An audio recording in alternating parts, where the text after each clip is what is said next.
दोस्तों, अब हम बात करते हैं कुछ साइंटिफिक मेथड की। हमने जाना कि विज्ञान क्या है, लेकिन एक वैज्ञानिक विधि क्या होती है, एक साइंटिफिक मेथड क्या होता है, इसके बारे में हम जानेंगे। The scientific method as an ongoing process, ये एक प्रोसेस है जो हमेशा चलती रहती है। जब से आदि मानव ने इस पर काम करना शुरू किया था, तब से ये प्रोसेस चली आ रही है। दोस्तों देखिए, उसके स्टेप्स हैं। सबसे पहला जो स्टेप है वो मेक ऑब्जर्वेशन, यानी कि पहले जो है इसमें ऑब्जर्वेशन किया जाता है। इसका पहला स्टेप है ऑब्जर्वेशन। ऑब्जर्वेशन का बेसिस क्या होता है फ्रेंड?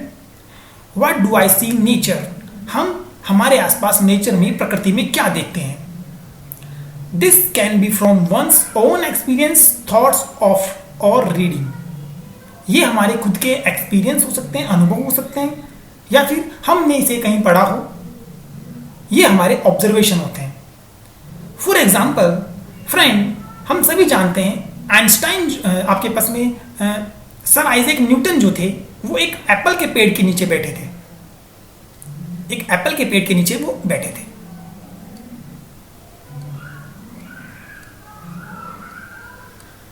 उन्होंने एक पेड़ से सेब को गिरते हुए देखा। एप्पल को जो उन्होंने पेड़ से जमीन पे गिरते हुए देखा, तो ये उनका ऑब्जर्वेशन था। उन्होंने नेचर में इस घटना को, इस इंसिडेंट को होते हुए देखा। ये उनका खुद का एक्सपीरियंस था।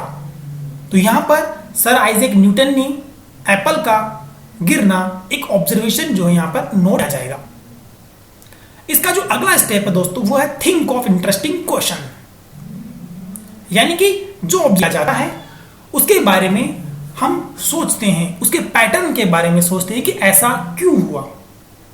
तो बिल्कुल सीधी सी बात है, सर आइजैक न्यूटन ने भी जो है ऐसा ही कुछ ऑब्जर्व करने के बाद में, एप्पल का जब गिरना उन्होंने ऑब्जर्व किया, उसके बाद में कुछ इंटरेस्टिंग क्वेश्चंस उनके माइंड में आए होंगे।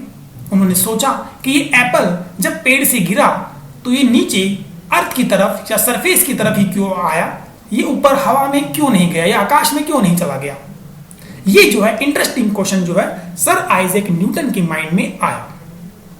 ये हमारा दूसरा स्टेप है दोस्तों, think of interesting questions on the basis of observation. Observation के बेस पर हम अपने आप से कुछ इंटरेस्टिंग क्वेश्चन पूछते हैं। ये साइंटिफिक मेथड का दूसरा प्रोसेस है, दूसरा स्टेप है। अगला स्टेप देखिए दोस्तों, फॉर्मुलेट हाइपोथेसिस, यानी कि एक हाइपोथेसिस, एक अभिधारणा अपने जो है मन में, अपने मस्तिष्क में बना लेना कि कैसे ये घटना हुई होगी। सर आइजैक न्यूटन ने भी एक हाइपोथेसिस जो है यहां पर अपने मस्तिष्क में बनाई। सर आइजैक न्यूटन ने एक अभिधारणा बनाई कि जो अर्थ की सरफेस है, जो अर्थ है, ये अपने अंदर की तरफ एक ऐसी शक्ति को लिए हुए हैं जो हर वस्तु को अपनी ओर आकर्षित करती है, अट्रैक्ट करती है। कोई भी वस्तु जो अर्थ की सरफेस से ऊपर की तरफ, ऊंचाई की तरफ, हाइट पर फेंकी जाती है, थ्रो की जाती है, वो इस शक्ति की वजह से, इस फोर्स की वजह से जो है नीचे की तरफ चली आती है। ऐसी हाइपोथेसिस या ऐसी अभिधारणा सर आइजैक न्यूटन ने अपने मस्तिष्क में बनाई। सो ये हमारे पास में तीसरा स्टेप हो गया, फॉर्मुलेट हाइपोथेसिस, यानी कि उन कारणों के बारे में सोचना, उन कारणों के बारे में जानना जो वहां पर उस घटना को करने में सक्षम रहे होंगे। यही क्या है, थर्ड स्टेप है, फॉर्मुलेट हाइपोथेसिस। दोस्तों इसका जो अगला जो स्टेप है वो है डेवलप टेस्टेबल प्रेडिक्शन। आगे देखिए दोस्तों क्या हुआ, उन्होंने अपनी हाइपोथेसिस को एक टेस्टेबल प्रेडिक्शन जो है रूप दिया। उन्होंने एक टेस्टेबल उसको फॉर्मेट दिया। ऐसा कैसे हुआ?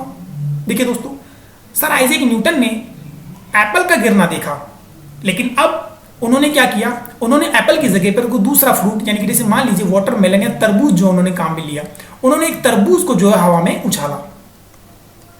तो उन्होंने देखा कि जब उन्होंने तरबूज को हवा में फेंका तो वापस जमीन पे आके वो गिर गया। इसी तरीके उन्होंने कुछ स्टोन, कुछ पत्थर को जो है जमीन से ऊपर की तरफ फेंका तो वो भी जो है नीचे की तरफ आकर गिर गए। यानी कि वो जिस भी ऑब्जेक्ट को ऊपर की तरफ फेंक रहे थे वो नीचे की तरफ आ रहा था। तो सर आइजैक न्यूटन ने ये एक प्रेडिक्शन किया कि जो भी ऑब्जेक्ट जिसके पास मास है वो जब अर्थ की सरफेस से दूर फेंका जाएगा तो वो नीचे की तरफ आएगा। क्या किया उन्होंने, कुछ हल्की वस्तु हुई जैसे कि किसी पक्षी का पंख, फैदर उन्होंने हवा में उछाला तो उसको नीचे आने में बहुत समय लगा। तो उन्होंने ये प्रेडिक्शन वहां से निकाला कि अगर किसी ऑब्जेक्ट के पास मास है और एक नॉट इग्नोरेबल मास है, यानी कि उसका एग्जिस्ट अच्छा है, एक बड़ा मास है मैक्रोस्कोपिक वर्ल्ड के लिए, देन वहां पर जो है वो मास अगर एग्जिस्ट कर रहा है देन अर्थ उसे अपनी ओर अट्रैक्ट कर लेगी।